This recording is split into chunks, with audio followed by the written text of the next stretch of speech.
Olustvere. Marja on meie koolituskeskuse staažikas koolitaja juba. Tere, Marja! Tere! Marja, ütle kõigepealt, kas mesinduses on ka nii, et ilm mõjutab väga palju mesinduses tegelemist? Sest täna hommikul, kui ütleme siin 1,5 tundi tagasi, kui ma hakkasin Jüris siia sõitma, päike paistis, kõik oli ilus ja jõuan siia Olustverre, võtab vastu visp ja pilves ilm. Ja ikka mõjutab. Mesilesed ei saa siis lennule minna ja korjetegevusega tegeleda ja mõjutab. Ja päris palju. Ja meil ka olid oma plaanid tänaseks, aga võib-olla läheme otsime siin Olustverest mõnda vaiksemat kohta, kus ei ole ka veesulinat kuulda ja kus vihma ei saja.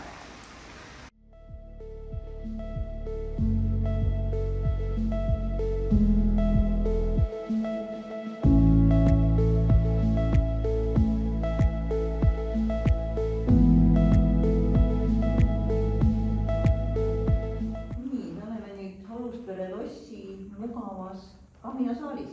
Marja, sina oled olnud seotud ka selle lossiga? Lossiga ja Olustverega ma olen seotud 44 aastat. 1980 tulime siia õpetajateks. Ja siis ennem veel 2 aastat koolis siin käinud. Nii et jah, Olustvere ja lossiga tihedamalt siis peale selle, et siin toimusid kooli lõpuaktused ja sisseastumise 1. septembri aktused, olin ma ka selle lossi perenaine 3 aastat, 90-ndatel. Kas sa lossi vaimu ka nägid? No, ikka nägin. Nii, et ka selles lossis on vaim olemas? Ikka igas lossis on kindlasti oma vaim ja ka siin. Ja kuidas sinust sai üldse mesinik? Ma tean seda, et sa oled Olustvere mesinduse esimese lennuvilistlane. Kuidas sul tekkis see mõte, et tulla Olustvere mesindust õppima? Ma olen maalaps, maalt pärit Ääsmäelt, Jõgisoo, Koppelmaalt, seal see väike ring. Ja meil olid kodus mesilased. Nii palju, kui ma mäletan, on meil kodus mesilasi peetud. Ja ma mäletan veel ka seda, et tol ajal olid mesilased tigedad. Tulid kallale, niimoodi öeldigi. Ja pidime õhtuks peenrad ära rohima. Ema tuleb koju, peenrad rohimata. Ja sellepärast, et mesilased tulid kallale, mesilased olid tigedad. Ja siis pärast edasi juba sülemeid pidime valvama ja olin isale abiks ja kuigi pärast keskkooli mu esimene valik oli nagu Eesti Põllumajandusakadeemia.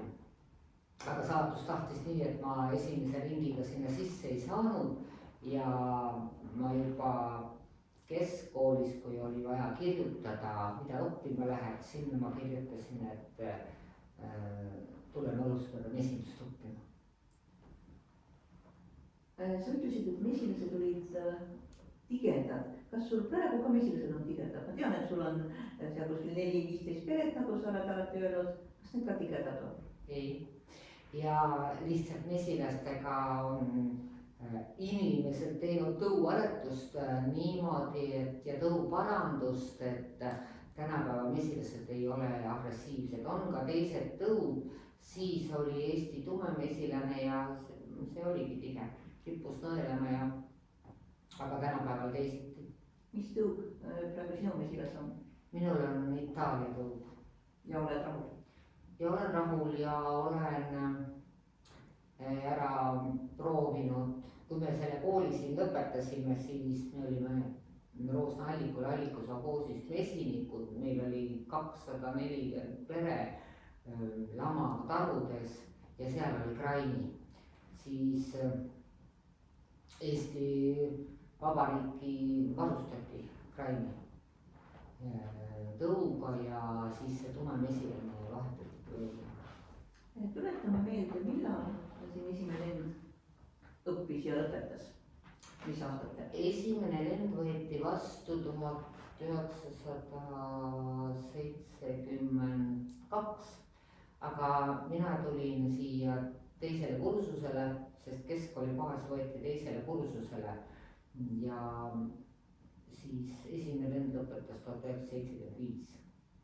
Ja palju teil oli kursusel inimesi õppivaid? On midagi meeles? Ma seda No, umbes 20 ringis, vast 20 ringis, sest tegelikult oli mesindus juba siis populaarne. Võib-olla natukene sellepärast ka, et tehnikumis keskeriharidus mesindus oli 3 aastat. Aga agronoomia, mis oli siin Olusperes teine eriala, see oli 4 aastat. Ja siis konkursi korras võeti vastu, aga põhikooli baasil õppijaid langes päris palju välja, kes ei teinud oma arvestusi ja eksamid ära. Ja siis nende asemele võeti keskkooli omad ja neid oli 10 ringis või isegi rohkem. Ja neist praegu on tegevmesinikud Tallinna Ülle ja Vahur ja Mati Aabel ja sina rohkem teid vist ei ole, kes on esimesest lennust järgi jäänud? mesinikena, et mesindus. Ja ainult puhas mesindus. Jah. No ütleme, sina ka koolituse jutu tuleme veel hiljem natuke tagasi, aga siin Olusperes õppides oli su elus juba teine suur sündmus. Jah, kasutades tolle aja sellist mõistet ja arusaama, et siin ma sain mehele. Et meie kursusel oli siis Jaak Riis, mõnus lokkis peaga, ilus poiss habemega. Ja niimoodi saatus tahtis, et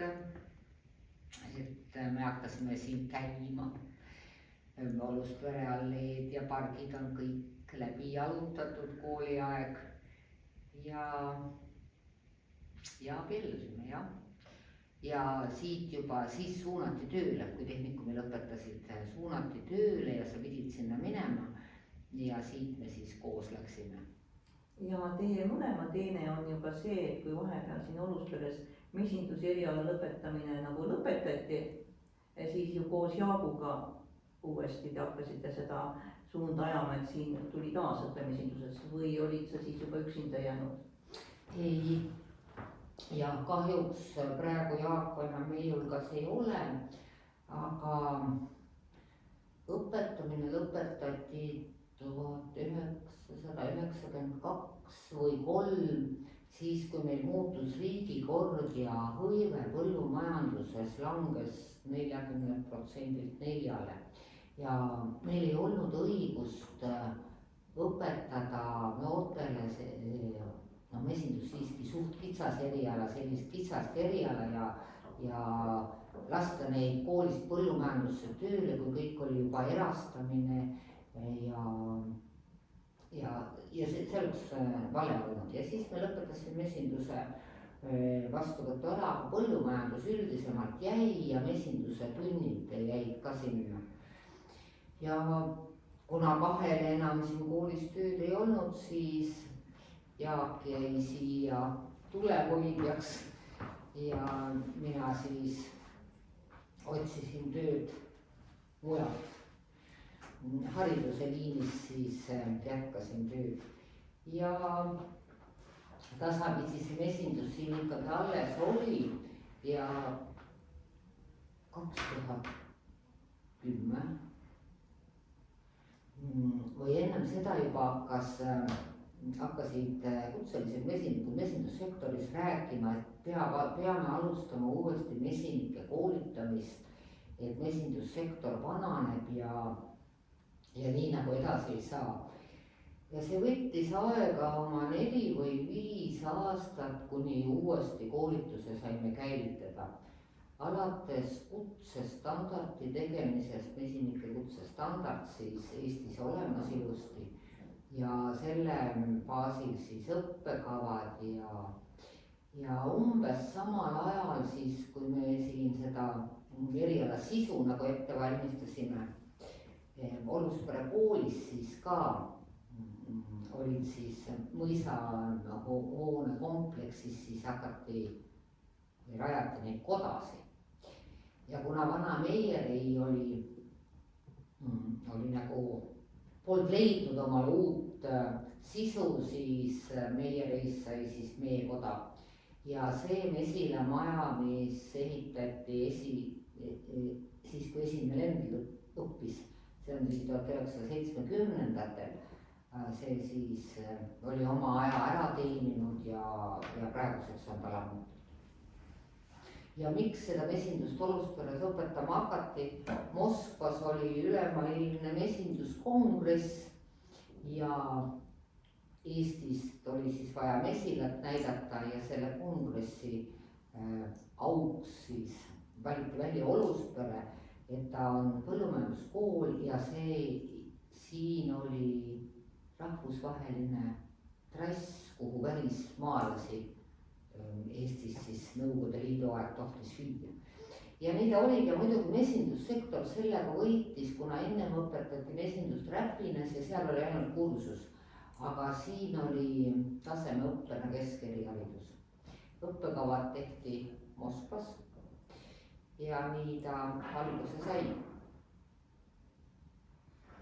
Ja nüüd siis on meil taas mesinduse tasemeõppe 13. Lend praegu juba ja ei ole enam niimoodi, et on nagu keskharidus, vaid on ainult täiskasvanute koolitusena tasemeõpetus ja mesindus. Jah, siin Olusperes on see tasemeõpe nagu level kõrgemal kui harrastusmesinike õpetamine, hobimesinike õpetamine. Et sa oled ka meie koolituskeskuse, Mesilaspere koolituskeskuse põhilektor, ja sulle meeldib praegusel ajal Zoomis väga koolitada, kui teised lektorid ei taha Zoomis olla, siis sina võtsid väga omaks selle, ütleme sellise, mis meil tekkis vahepeal, eks ole, oli see kinnised aastad ja kolisime Zoomi. Et kuidas sa Zoomis ennast tunned koolitada? Mulle meeldib väga see sõna kosmosemutt. Mulle meeldib väga Zoomis koolitada.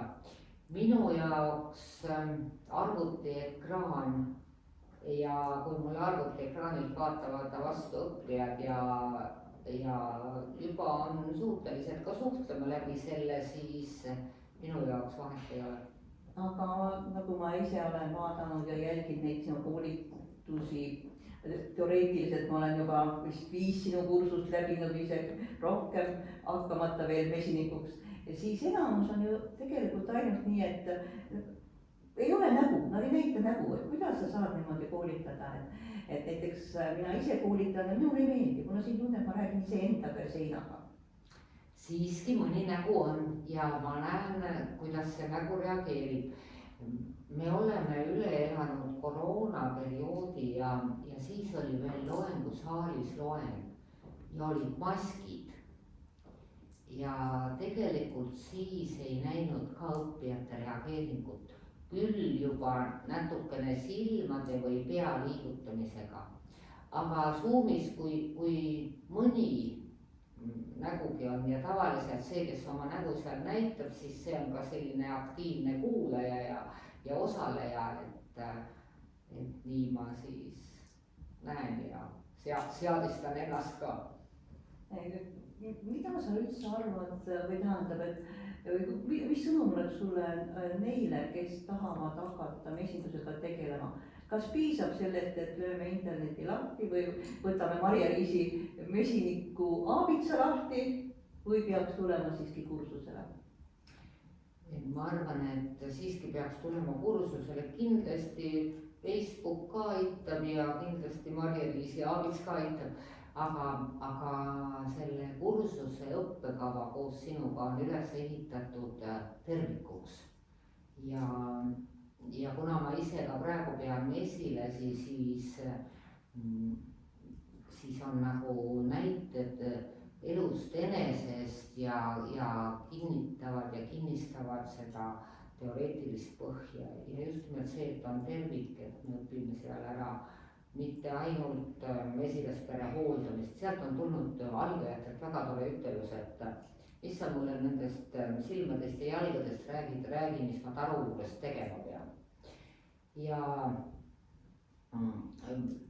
õpetan seal mesilaspere bioloogiat ja korjebaasi, kus nad nektari toovad ja mesilaste haigusi ja mesindussaaduste omadusi natuke ja loomulikult ka siis lõpuks seda, mis ta taru juures tegema peab. Ja väga tore ütelus on mul selle kohta, et sa pead teadma mesilaspere bioloogiat selleks, et sa oskaksid lugeda, mis mesilasperel sulle öelda. Sa ei saa teha seal nii nagu teised teevad, et täna teen seda, sest naabrimees teeb ka. Igal mesilasperel on oma iseloom, oma arengujärk ja peame suhtuma nendesse mesilasperedesse individuaalselt ja oskama lugeda, kuidas nad on siis vahepeal toimetanud. No sina oled ka staažikas koolitaja, sa oled staažikas mesinik ja nüüd me käime õppimas Euroopas Erasmus Plus projektiga õppimas just koolitamist. Ja sa oled saanud kaasas käia vastavalt oludele ikkagi mitmeid kordi mitmes erinevas riigis. Mis on sulle need koolitused andnud? Minule on ikka need koolitused väga palju andnud, on laiendanud silmaringi erinevate riikide mesindustavasid ja kui mõtled, et see mesindus on kitsas eriala, et enam-vähem kõik tean sellest, et võib-olla siis hooldusvõtteid seal erinevaid, siis tegelikult on päris palju nüansse erinevatel riikidel ja nende kultuuris, kuidas nad seda mesindust tutvustavad oma meetarbijatele, kuidas nad tagavad mesindussektori järjepidevuse ja ütleme ka meetarbimise aktiivsuse, see noorte kaasamine, et no väga asjalik ja sinna juurde siis ka veel Euroopa kultuuriga tutvumine ja mis mulle väga veel meeldib nendel reisidel, mis nagu kinnistab seda uut teadmist või lähenemisnurka, et meil on väikesed grupid ja bussis, meil on bussikoolitus, et me bussis teiste koolitajatega arutame läbi selle, mis me kuulsime, mis me nägime ja mis on teisiti ja miks on teisiti kui meil ja mida saame kasutada oma koolitustel, oma mesinduses. Ja nii tore on tuua jälle mõnda näidet, et sellega puutusin kokku alustame algusest MTÜ mesindusõppereisil Erasmus Plus rahastuse raames. Maria, aga kuidas sinust sai koolitaja? Koolitaja, nii nagu paljudel siin elus on kõik juhuse tahtel, siis nii ka meil, et kui Olusperes mesindusõpe avati, ega siis nagu selliseid õpetajaid eriti võtta ei olnud, sest räpine õpetaja Olusperre ei tulnud. Ja siis siit saadeti meid tööle ja pärast selgus, et meid niimoodi jälgiti, kes siit tööle läksid ja praktikante võtsime vastu ja kool siis tahtis, et neil oleks mesindusõpetaja tootmismesina kogemusega. Et meile siin nagu õpetas hobimesinik Leida Liir mesindust ja nii siis oligi, et ühel hetkel 75 lõpetasime 1980 suvel, siis tolleaegne õppedirektoraadi Künnapuu tegi ettepaneku, et tulge õpetajateks, et on vaja 2 mesindusõpetajat, teie olete kenasti 2 olite kooliaeg ka aktiivsed, Jaak tegi sporti, mängis puhkpilli, mina tegin ise tegevust, laulsin, tantsisin.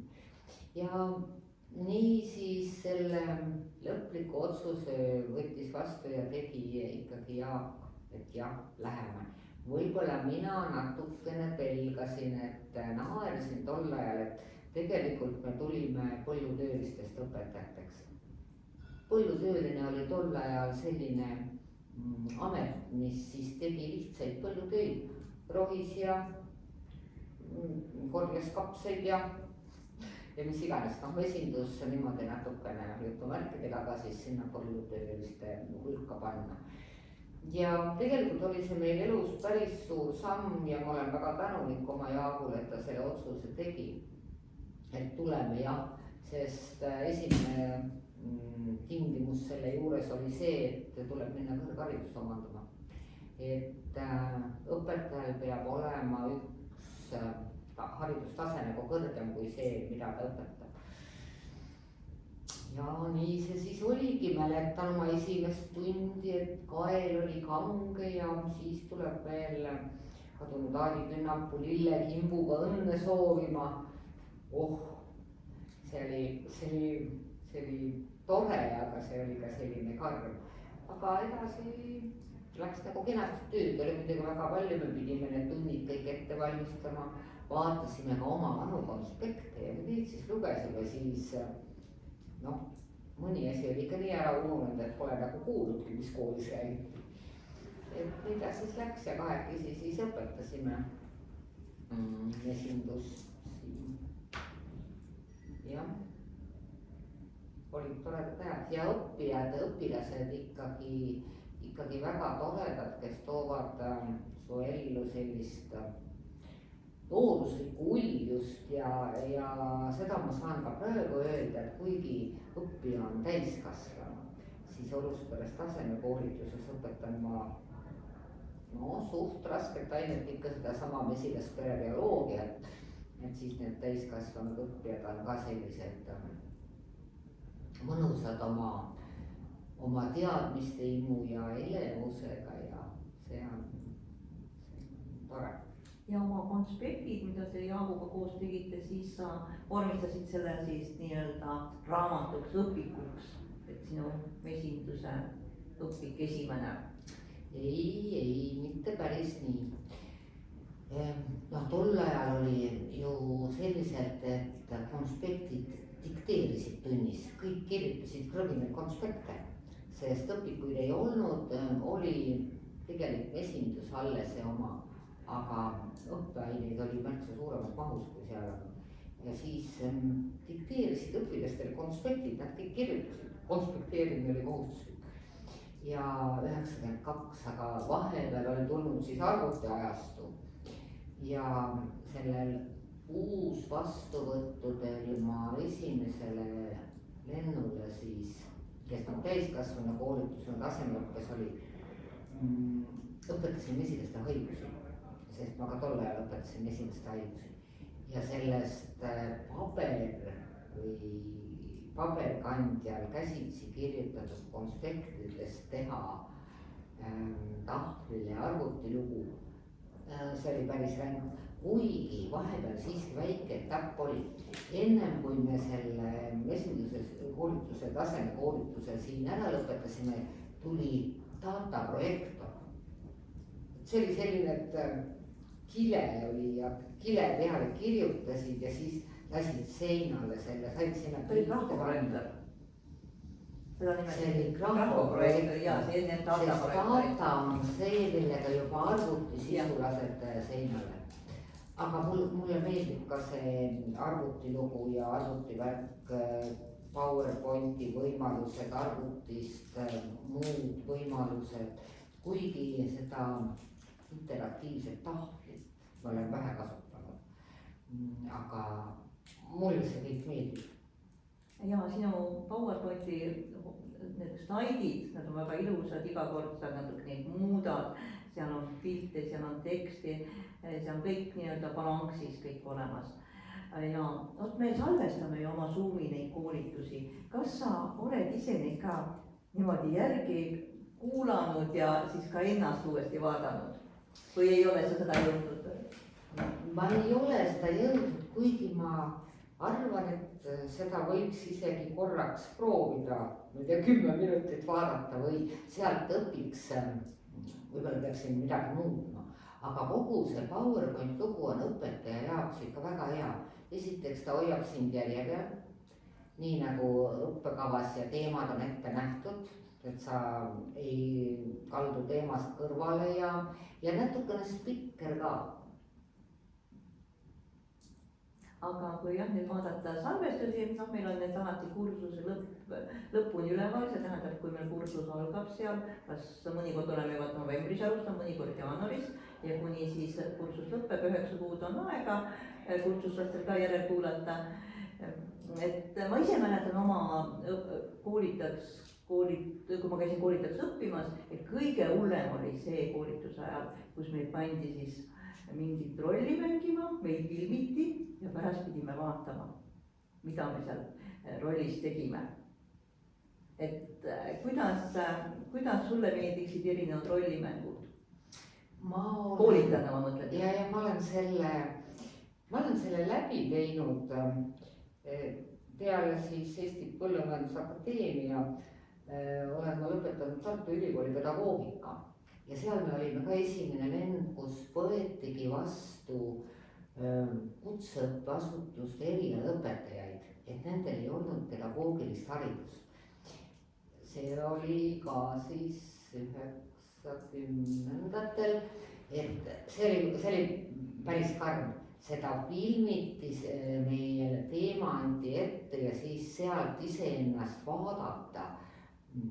See oli karm.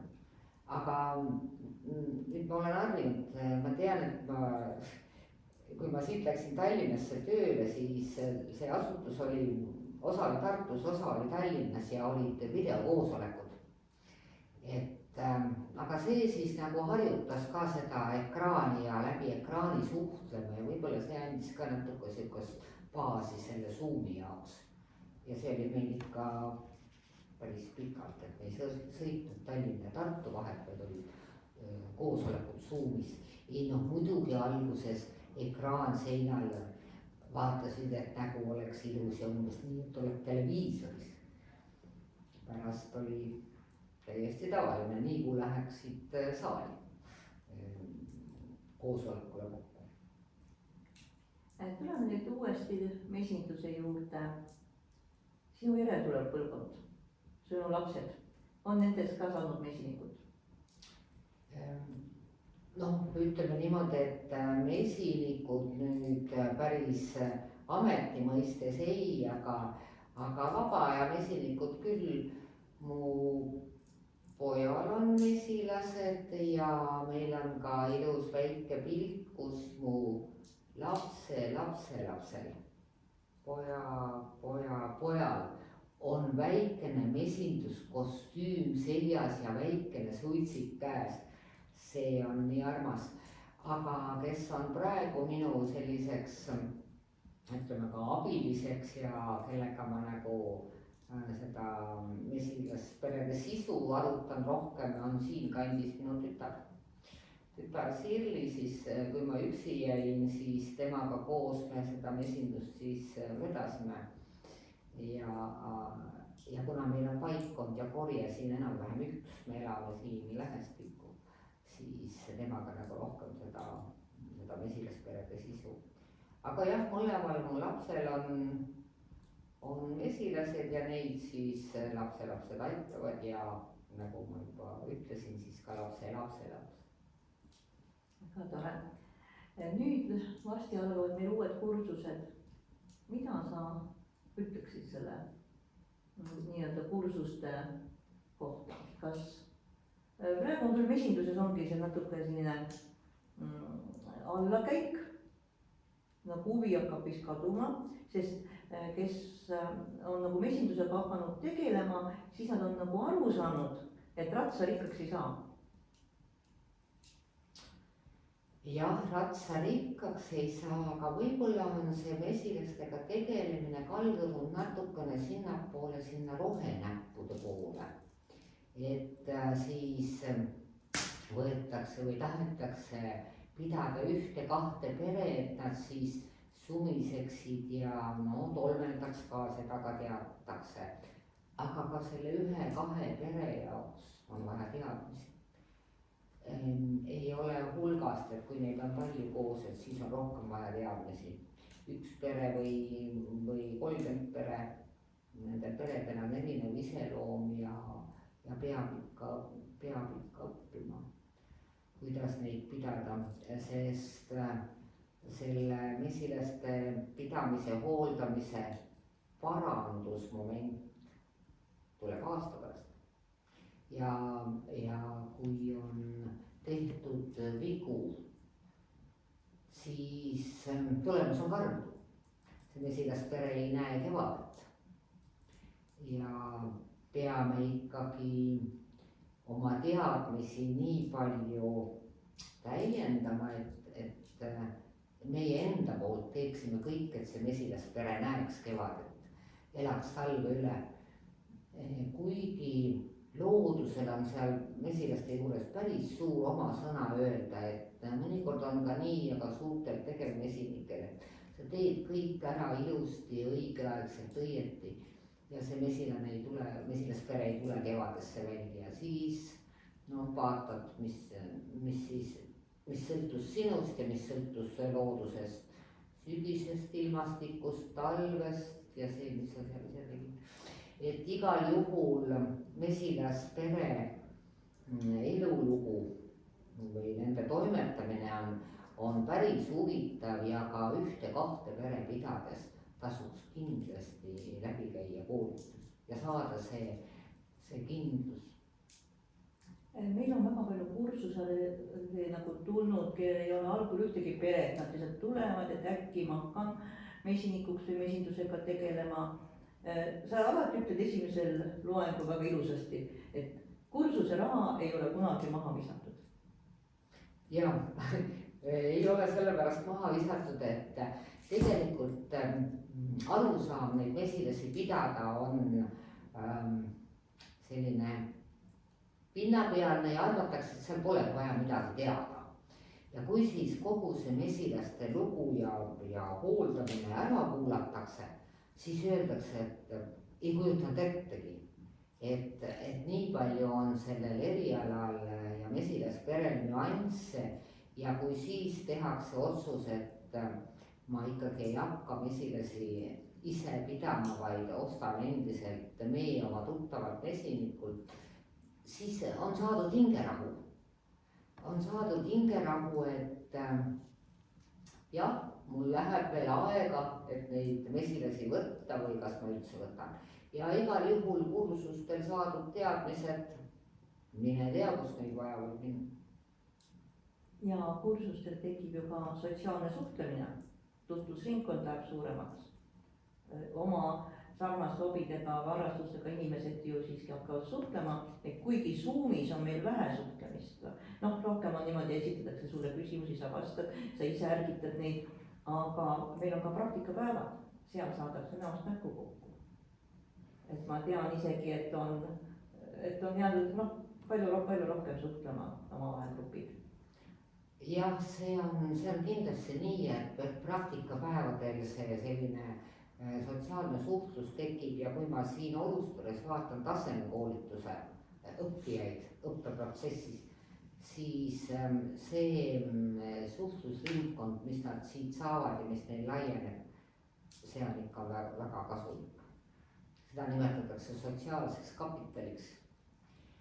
no Vene aeg oli see tutvus.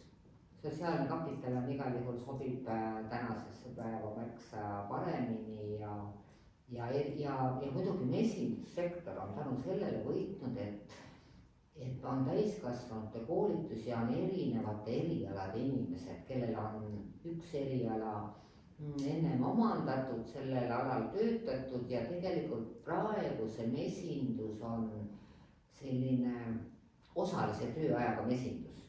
võib-olla päris suur mesinik momendil ei riskita kõiki mune ühte korvi panna, et ainult mesindusega tegeleda, aga see osalise tööajaga mesinik, see mõiste ja arusaam on taas võetud Erasmus pluss projektiga käidud Saksamaalt, osalise tööajaga mesinik ja see sobib praegu väga hästi meie keskkonda ja aega, mis mesinduses praegu on. et ei oleks päris 1-2 perepidajaid ei jääks, vaid niisugune 20-30 pere teise töö kõrvalt ilusti peab ära. aga sul endal sul praegu enam teist tööd ei ole, noh ütleme jah, natuke lektoritunde või koolitajaks olemist, aga põhitööd sul enam Tallinnas ei ole, aga sa pole tahtnud 30 pere peale minna? ei, 10 pere. No tegelikult vaatan ma ka oma elukaare teise otsa 10 pere, need on need ja siis peale mõned 10 põhipere või toodangupere ja siis mõned pered peale. mida sa enda kohta ütled alati? Ma ütlen enda kohta, et ma olen tootjamesiniku hingega hobimesinik. Et nendel kahel tootjamesinik ja hobimesinik, nendel on mõttelaadis väikene erinevus. Ja mina siis oma selle Saboosi mesinikuna 5 aastat olen saanud selle tootjamesiniku hinge ja seda siis on toitnud ja toetanud praegune mesindustootmissektor, kellega tihedalt suhtlen. Aga siis ise olen mõnuga hobimesinik. See 15 pere on tegelikult meil seadusandluse järgi selline väikene piir, sealt edasi on võib-olla nõudmised natuke teised. Aga see 10 pere on see, millega ma kenasti üksinda toime tulen. Mul on korpustarud, siiski ka 2 lamavtaru ja see on selline nostalgia. Mesinike sektoris on selline karm huumor, et see lamavtaru on tugiraamitaru. Sinna saab toetada, kui sa vana oled.